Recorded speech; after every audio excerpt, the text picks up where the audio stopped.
RIMS Adilabad జిల్లా కేంద్రంలో పనిచేస్తున్న ప్రముఖ వైద్యుడు సర్జన్ డాక్టర్ నరేష్ రాథోడ్కు చెందిన ఓ గోమాత 6 నెలల గర్భవతి తప్పిపోయిందని తలెడిన వైనం. నరేష్ రాథోడ్ ప్రముఖ సర్జన్ తన యొక్క సొంత గ్రామమైన మాండవి పక్కన గల కోటారి విలేజ్ నుండి గోశాలను మెయింటైన్ చేస్తూ ఉంటారు.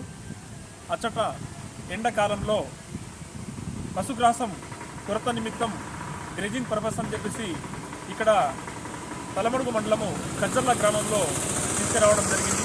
అశోక్ రెడ్డి అనే రైతు యొక్క చేను లోపల గ్రేజింగ్ నిమిత్తం ఇక్కడ తీసుకురావడం జరిగింది. అయితే మే 19 నాడు తిరుగు ప్రయాణంలో కొటారికి తీసుకొని వెళ్ళే క్రమంలో ఇక్కడ ఒక ఉన్న ఆవు లోపల మంద లోపల ఒక ప్రెగ్నెంట్ ఆవు తనకు చాలా దగ్గర ఉన్నది, ఎక్కువ ప్రేమిస్తుండే సారు. అట్లాంటి ఆవు మిస్సింగ్ అయిందని చెప్పేసి ఇంటికి పోయిన తర్వాత తెలియవచ్చింది. సార్ యొక్క తాపత్రయం ఏంటంటే ఇక్కడ అన్ని గ్రామాల లోపల ఈ రోడ్డు దగ్గర ఉన్న సీసీ కెమెరాని ఎంక్వైరీ చేస్తూ ఉన్నారు. ఒక ముఖ్య విషయం ఏంటంటే సార్ ఇప్పటి వరకు ఆవుల కొరకు 19 మే నుంచి దాన్ని ఇప్పటివరకు చూస్తూ ఉన్నారు, ఎక్కడ జాడ కనబడలేదు. అయితే సార్ ఇప్పటివరకు 50 నుంచి 60 వేల రూపాయలు ఈ ఖర్చు పెట్టి కూడా అన్ని గ్రామాలు తిరుగుతూ ఉన్నారు.